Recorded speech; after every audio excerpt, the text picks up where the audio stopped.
Centers for Spiritual Living 2024 theme is Grand Rising.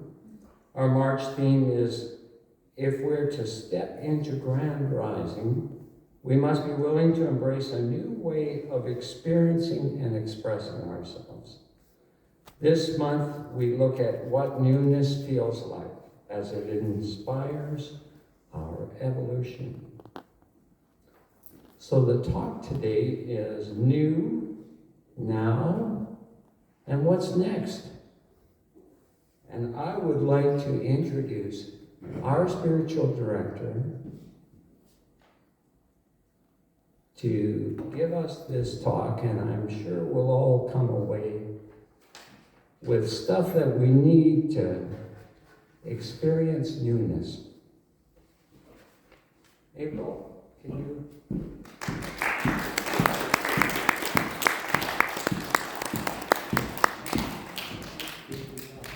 Oh, you know what? I got a touch of a cold, yeah. so we'll do this. Yeah. I just don't want anybody That's walking right. away with anything Right. other than feel-good feelings.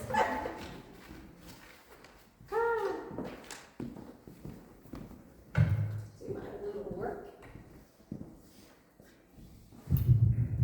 So good morning, everyone.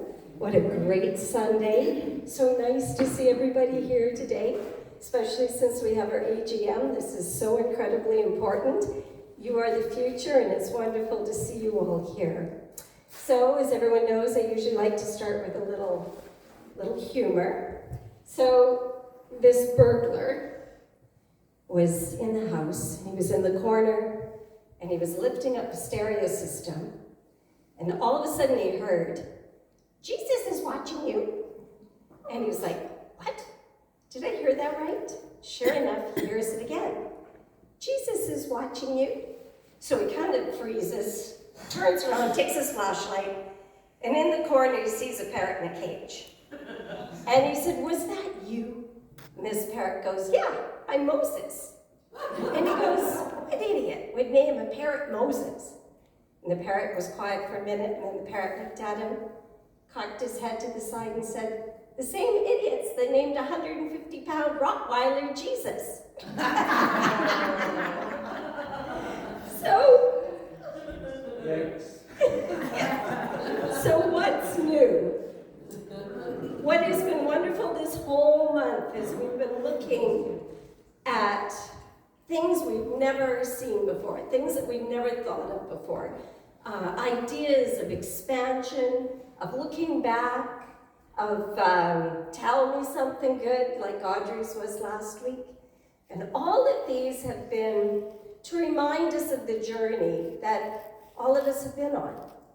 And that wonderful journey of finding this teaching, getting excited about manifesting, and getting excited about manifesting for ourselves, producing those parking spaces that we all remember producing, finding that $50 bill when we needed prosperity, or having something land in our e-transfer that we weren't expecting.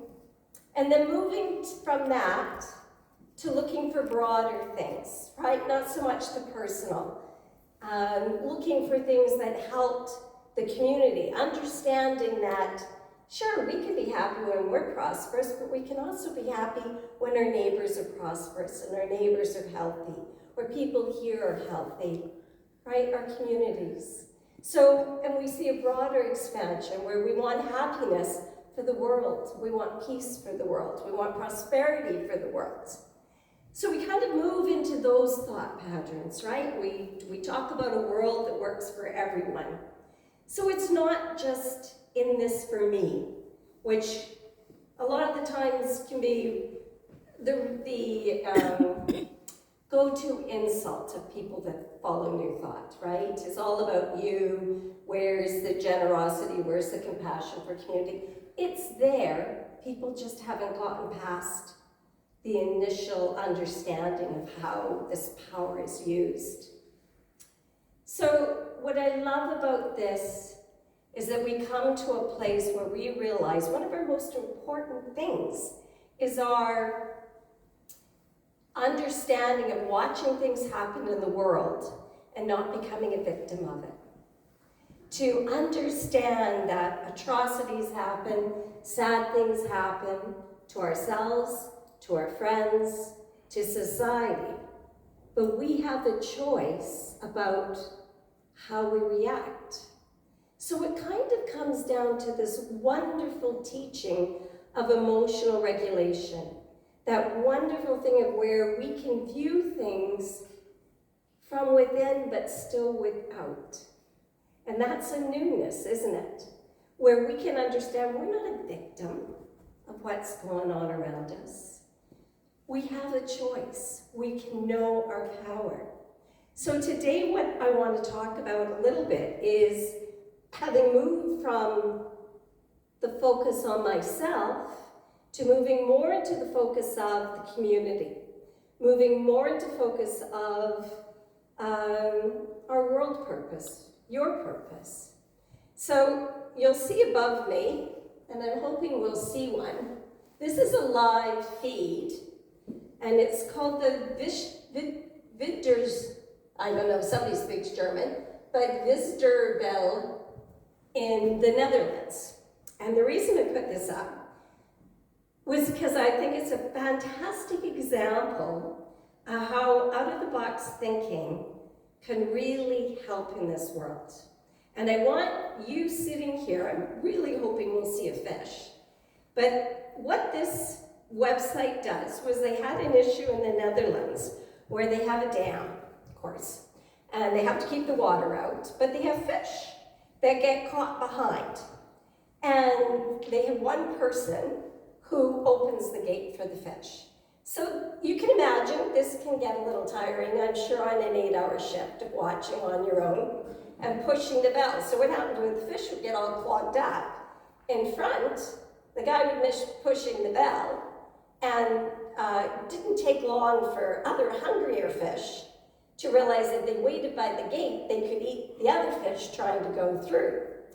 So someone in their brilliance thought, let's get the help of other individuals to watch this live feed. And where they did, they're given a button to tell the guy at the gate, there's a fish there, let them through. So I've been watching this for a while. I know, my Friday nights are exciting. But it is really funny when a fish shows up, you're like, yeah, look at that! And then you get to see them go through. What I love about this is, it's a fish, right? It's a fish. Did it go off? Oh, there was something for a second. Oh, okay. I wasn't sure what Audrey was doing. I'm just gonna check. I don't think it's plain. Yeah? Isn't it? It's green. The Yes, timer that's at the top is You going. paused it, Audrey. I know, there's not a lot of fish all the time, and it is kind of the middle of the night, but I'm just hoping in this next hour we might see one. And it'll captivate you in case you find my talk extremely boring today. But what I love about this is it's something so simple, and it's a fish. It's saving a fish. 150,000 people have been following this site. It comes on twice a year. And you're part of it. And I'm now part of it, yes. Now, isn't that hilarious? And it gets captivating. You find yourself waiting for a fish to save. Too much time on your hands. Well, I guess you could look at it that way. And as I look at it, the simplest things deserve our attention. So fish to me was important, and it was fun, and it caught my imagination. What catches yours? What is yours to do? Now, I showed this as an example of something very simple. Doesn't take anything, I just put it on my TV, and every now and then I notice a fish and I see if it went through. Right? I can do my other stuff. Very, very simple. But I'm sure the people that have the bell, and they only give a certain amount of people the bell because, of course, they can't have 150,000 people notifying this guy. It would drive him crazy. But isn't it wonderful that there's somebody thought of this? Somebody had the compassion for these fish to make this a priority and thought of something out of the box. But it's simple, it doesn't take much time. I know there's people that go out in the spring and count the birds, all the birds they see, and they report them. And I know people that have been doing this for 20, 25 years. What a beautiful thing to go out in the spring and count the different types of birds. So what is ours to do? What is yours to do? So this is the focus of what we're going to be talking about today, is it doesn't have to be, I think sometimes we think it has to be grand, it has to be huge, but it doesn't.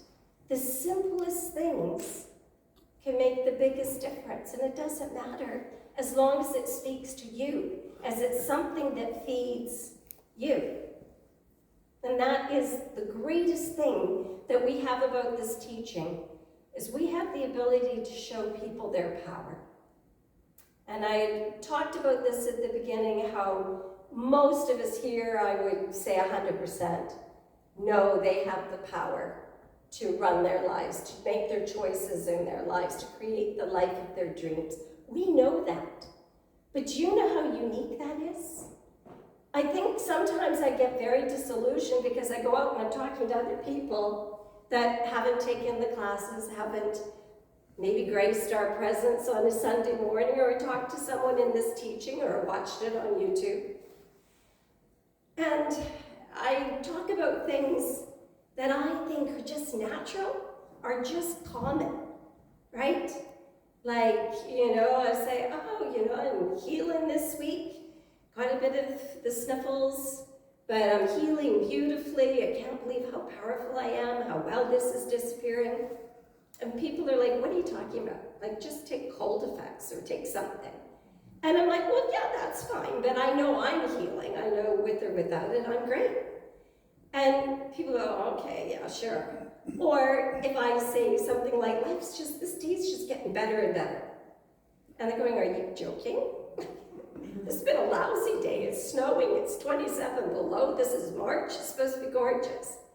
And it's like, no, this day's getting better and better. Do you know what a gift it is to be able to know that we are not victims of any day, of any experience? We're not. Most of the world doesn't know that. Most of the world is struggling in victimhood and challenges because they have no idea how powerful they are. They have no idea that they are the divinity. They have no idea that the fish are waiting for them to push the bell for them. They have no idea of that power. And how are they going to find out? That's something we can share. Possibly that is, according to our mission statement, vision statement, that's what we're here for. We're here to find the seekers and bring them in and help them. Whatever way they want to learn, whatever course they want to follow, we're here to tell them, you're enough, that's enough, and you're divine just because you are. Doesn't the world need to hear that? You are enough. You haven't got to do anything more, you are enough. Who believes that? Who believes they're enough? Yeah. And for those who maybe not today, that's okay. We all have those days. And hopefully tomorrow you will know you are enough. But one of the ways I find for myself, when I'm having one of those days, and I have them, where I'm feeling I'm not enough, I haven't done enough, I'm falling down on certain things, is I look for ways to be of service, even if it's just watching the fish doorbell. And I find that when I start looking outward, and I start maybe helping someone, a client on the phone or in person, and I start listening to them, and I start getting to share what I know, I all of a sudden realize that my not enoughness disappears. It just evaporates. And I come home 4 feet off the ground. I'm a different person. And a lot of the time, the practitioners and ministers will tell you, when people come to us, to talk to us about or heal, or to know for them, I should say, are sometimes exactly the same things we're dealing with. So in us knowing for them, we know for ourselves. So service is an exceptional way to get out of the not enoughness. So there's this wonderful quote. I get up every morning determined to both change the world and have one hell of a good time. Sometimes this makes planning the day very difficult. And that's by E.B. White. And doesn't that happen? Sometimes you want to have fun and you want to get out there and have experiences. We can. We need someone to come up with a fish doorbell for the Center of Spiritual Living. How can we find a way for the people waiting out there, like those fish? How can we be the doorbell? How can we be that lets them in? That lets them know there is a place like this, right? Don't care what sex you are. Don't care what gender you relate to. Don't care what you call yourself. You're welcome here. This is your place. And you are worthy of it just by walking in our door. Just by walking in our door. So today we have the AGM coming up, which I'm so excited about. Because to me, this is our kicking off point to the year. It's like our New Year's. And what's so much fun about this is that we get a chance to put our mission and vision statement into action. We get to choose. Each one of you gets to choose what happens, how we move forward, how much of our mission and vision statement we're going to take in, that we're going to exemplify. Right? I think that's so exciting because this is change. This is everything we talk about. This is an opportunity to see a center that we've never ever seen before, not in 30 years. This is something that we get to create right on the ground floor. Who's with me on creating something new and very exciting and moving forward? Woo! Thank you, Clara. Yeah, I've got more down. Woo! So this is what the creative process is. Setting our intention. All those visioning sessions we had for the mission statement and the vision statement, all the ideas, all this Spirit spoke through every single person. And we put together something that is really, truly representative of us right here. Not the past, not the future, right here, right where we are. And that to me is the most exciting thing, because I can look at it and I can see all of your faces. And I can also see the faces of people that haven't walked in our door yet, that haven't had that experience. And that to me is extremely exciting. So, I don't want to take up too much time today because I know we're going to be here a little longer.